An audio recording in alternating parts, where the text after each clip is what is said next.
नमस्कार, इन 24 न्यूज में आप सभी का स्वागत है। मैं हूं प्रदीप शर्मा। आइए एक नजर डालते हैं अब तक की 25 बड़ी खबरों पर। रिजर्वेशन न मिलने पर वेटिंग टिकट में सफर करने वाले यात्रियों को रेलवे प्रशासन देने जा रहा है बड़ा झटका। अब वेटिंग टिकट वाले यात्रियों को रिजर्वेशन डिब्बे में नहीं करने दिया जाएगा सफर। दरअसल आरक्षित कोच में बढ़ती भीड़ को कम करने के लिए मध्य रेलवे ने उठाया बड़ा कदम। अब सिर्फ कंफर्म टिकट वाले मुसाफिर ही कर सकेंगे स्लीपर कोच में सफर। बिना रिजर्वेशन के सफर करने वाले यात्रियों को स्टेशन पर दिया जाएगा उतार। मुंबई से मडगांव के बीच चलने वाली वंदे भारत एक्सप्रेस ट्रेन के यात्रियों के लिए आई बुरी खबर। दरअसल कोंकण रेलवे लाइन पर चलने वाली ये ट्रेन 10 जून से 31 अक्टूबर के बीच कई दिनों तक रहेगी कैंसिल। रेलवे द्वारा जारी समय सारणी के मुताबिक 3 महीनों के दौरान वंदे भारत के 124 फेरे होंगे रद्द। महाराष्ट्र में पुलिस व्यवस्था को अधिक प्रभावी और कुशल बनाने के साथ ट्रैफिक मैनेजमेंट संबंधी मुद्दों के समाधान के लिए आर्टिफिशियल इंटेलिजेंस यानी एआई का किया जाएगा इस्तेमाल। डिप्टी सीएम देवेंद्र फडणवीस ने किया बड़ा ऐलान। फडणवीस ने गृह विभाग की एक बैठक के बाद कहा, आईआईएम नागपुर ने सरकार के साथ मिलकर एक रिपोर्ट की है तैयार, जिसमें पुलिस व्यवस्था को प्रभावी और कुशल बनाने, अपराध का पता लगाने और पूर्व नियमित परिस्थितियों के लिए एआई का इस्तेमाल करने पर डाला गया है प्रकाश। आर्थिक राजधानी मुंबई की हाउसिंग सोसाइटी की मैनेजिंग कमेटी के सदस्य बनने को लेकर बॉम्बे हाई कोर्ट ने दिया बड़ा फैसला। अदालत ने कहा 2 से ज्यादा बच्चे वाले मुंबई में नहीं बन सकते हैं सोसाइटी कमेटी के सदस्य। हाई कोर्ट ने छोटे परिवार से जुड़े नियम को बनाया आधार। एक शख्स ने 3 बच्चे होने के आधार पर उसे अयोग्य घोषित करने के निर्णय को कायम रखते हुए सुनाया यह फैसला। शिवसेना नेता संजय निरुपम ने वीडियो ट्वीट कर मनसे के कार्यकर्ताओं पर लगाए गंभीर आरोप। संजय निरुपम ने एक्स पर वीडियो पोस्ट कर कहा, नवी मुंबई में मनसे कार्यकर्ताओं ने उत्तर भारतीय मजदूर की जमकर की पिटाई। शिवसेना नेता ने पुलिस से की कार्रवाई की मांग। कहा, प्रधानमंत्री नरेंद्र मोदी को तीसरी बार पीएम बनने के लिए बिना शर्त समर्थन देने का मतलब ये नहीं कि गरीब मजदूरों को सरेआम पीटने का मिल गया है licence. Mumbai trans harbour link यानी अटल सेतु को लेकर महाराष्ट्र में शुरू हुआ सियासी घमासान। कांग्रेस प्रमुख नाना पटोले ने वीडियो ट्वीट कर अटल सेतु पर बड़ी दरारें होने का किया दावा। महाराष्ट्र कांग्रेस के अध्यक्ष के बाद एमएमआरडीए ने भी किया ट्वीट। कहा, अटल सेतु के मुख्य मार्ग पर नहीं है कोई दरार। वीडियो के द्वारा अफवाह फैलाने की हो रही है कोशिश, इस पर न करे विश्वास। अटल सेतु को लेकर कांग्रेस के ट्वीट के बाद महाराष्ट्र के उप मुख्यमंत्री देवेंद्र फडणवीस ने किया पलटवार। कहा, अटल सेतु पर नहीं कोई दरार और ना ही है कोई खतरा। अप्रोच रोड की है नाना पटोले द्वारा पोस्ट की गई तस्वीरें। कांग्रेस पार्टी ले रही है झूठ का सहारा। कांग्रेस पार्टी ने झूठ के सहारे दरार का एक लंबा प्लान है बनाया। देश की जनता ही इस दरार प्लान और कांग्रेस के भ्रष्ट आचरण को करेगी पस्त। महाराष्ट्र में इस साल होने वाले विधानसभा चुनाव से पहले शरद पवार ने एमबीए में सीट शेयरिंग को लेकर अपना रुख कर दिया स्पष्ट। कहा, लोकसभा चुनाव में गठबंधन बरकरार रखने के लिए कम सीटों पर लड़ लिए, लेकिन विधानसभा चुनाव में उनकी पार्टी नहीं करेगी कोई समझौता। फिलहाल महाविकास अघाड़ी में सीट शेयरिंग पर नहीं हुई है कोई चर्चा। आगामी विधानसभा चुनाव के लिए सीट बंटवारे पर संजय राउत का बड़ा बयान। कहा, महाविकास अघाड़ी में शामिल सभी दल हैं समान हिस्सेदार।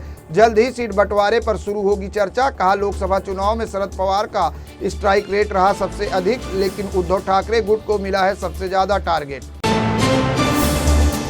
महाराष्ट्र के पुणे में यूथ कांग्रेस के कार्यकर्ता ने किया रास्ता रोको आंदोलन। पुलिस भर्ती में उम्र बढ़ाने की मांग को लेकर कांग्रेस के यूथ कार्यकर्ताओं ने जिला कलेक्टर के कार्यालय के बाहर किया विरोध प्रदर्शन। इस दौरान पुलिस से भी हुई झड़प। महाराष्ट्र में एक बार फिर शुरू हुआ आरक्षण को लेकर घमासान। आरक्षण की मांग को लेकर सड़कों पर उतरे ओबीसी समाज के लोग। बीड़ जिले में अहमदनगर हाईवे को जाम कर किया विरोध प्रदर्शन। मनोज जारंगे पाटिल ने कहा कि ओबीसी समाज के हिस्से मिलना चाहिए मराठाओं को आरक्षण, जिसके बाद भड़क उठा है ओबीसी समुदाय। महाराष्ट्र के पुणे में बनाई जा रही अवैध कच्ची शराब की भट्टी पर पुलिस ने चलाया बुलडोजर। दरअसल शहर से बाहर एक सुनसान जगह पर बनाई जा रही थी कच्ची शराब। छापेमारी के बाद पुलिस ने चलाया बुलडोजर। भट्टी चलाने वाले आरोपियों की तलाश में जुटी पुलिस। अंडरवर्ल्ड डॉन दाऊद इब्राहिम के राइट हैंड कहे जाने वाले छोटा शकील के रिश्तेदार की मुंबई के अर्थर रोड जेल में हुई मौत। छोटा शकील के रिश्तेदार आरिफ अबू बर्क को पड़ा दिल का दौरा। एनआईए कंपनी की मदद करने के आरोप में आरिफ को किया गया था गिरफ्तार। मुंबई से सटे ठाणे शहर में हुआ बड़ा हादसा। एक मैदान में फुटबॉल खेल रहे बच्चों पर गिरा लोहे का छत। हादसे में 6 से अधिक बच्चे के घायल होने की खबर। मैदान में फुटबॉल खेल रहे 17 बच्चे, सभी घायलों को अस्पताल में कराया गया भर्ती। मुंबई के छात्रों की रायगढ़ बांध में डूबने से हुई मौत। बांद्रा स्थित रिजवी कॉलेज के 4 छात्र मानसून में पिकनिक मनाने गए थे रायगढ़ के खालापुर के बाबरोले गांव पंचायत में पोखरवाड़ी के पास सत्य साई बांध में नहाने गए थे छात्र। इस ट्रिप में शामिल थे कुल 37 लोग। मुंबई में मानसून के आने के बाद भी मुंबईकरों को करना पड़ रहा है पानी की समस्या का सामना। दरअसल पानी आपूर्ति करने वाले धारणा डैम के क्षेत्र में अभी भी नहीं हुई है बारिश। डैम में बचा है कुल क्षमता से सिर्फ 5% पानी का स्टॉक। खाली होते ही डैम की वजह से मुंबई में जारी है 10% पानी की कटौती। आर्थिक राजधानी मुंबई में अगले हफ्ते से अपने चरम पर होगा मानसून। 24 और 25 जून को मुंबई में मूसलाधार बारिश होने का अनुमान। मौसम विभाग के मुताबिक 28 जून के बाद महाराष्ट्र के अलग अलग इलाकों में भी सक्रिय हो जाएगा मानसून, जिसके बाद अच्छी बारिश होने का जताया जा रहा है अनुमान। मुंबई से सटे ठाणे जिले में मूसलाधार बारिश के बाद आम जनजीवन हुआ बेहाल। कई इलाकों में भर गया पानी, सड़कें हुई जलमग्न। सड़कों पर ट्रैफिक जाम होने से वाहन चालकों को हो रही है परेशानी। महाराष्ट्र के रत्नागिरी जिले में भारी बारिश के बाद तूफान पर आई जगबुड़ी नदी। दरअसल रत्नागिरी में पिछले 3 दिनों से हो रही है मूसलाधार बारिश, जिसके बाद बढ़ा नदी का जलस्तर। फिलहाल खतरे के निशान से ऊपर बह रही है नदी। आसपास के ग्रामीणों को अलर्ट रहने के लिए प्रशासन ने दी सलाह। नदी न पार करने की भी की गई है अपील। केंद्र सरकार ने नीट और यूजीसी नेट परीक्षाओं में कथित अनियमितता को लेकर खड़े हुए विवाद के बीच भविष्य में पेपर लीक की घटनाओं को रोकने के लिए उठाया बड़ा कदम। सरकार ने सार्वजनिक परीक्षा यानी अनुचित संसाधनों की रोकथाम अधिनियम 2024 को किया अधिसूचित। देश भर में आयोजित होने वाली प्रतियोगी और सामान्य प्रवेश परीक्षाओं में फर्जीवाड़े को रोकना है इसका मकसद।